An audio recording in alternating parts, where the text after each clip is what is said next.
Hi guys, good evening.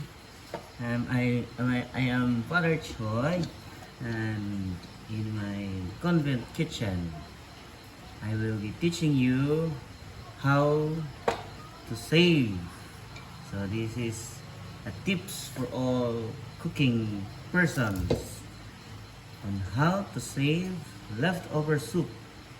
Usually guys, veggies soup gets spoiled after 2 or few days. But in order to save, use the strainer and remove the veggies. This is sinigang guys. We have sinigang last lunch. So, and then you get the container. And you can actually scoop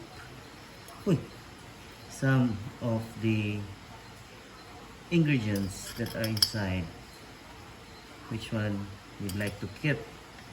But usually veggies, you don't like it. This is taro, gabi. I like this guys, so I want to keep this, and so I keep this inside.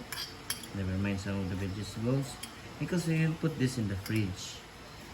So I like ginger. One more ginger, and this is all. So guys, we remove this residue, and then you can have the instant soup. And you can keep this.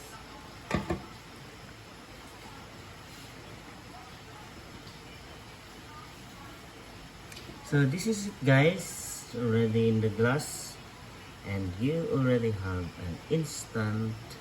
This is tamarind based soup, and you can keep this in the fridge. Let this cool down, and then later on you put this in the fridge. So this is the tip on how to save your leftover soup of the night. God bless guys, from Father Choi's Convent.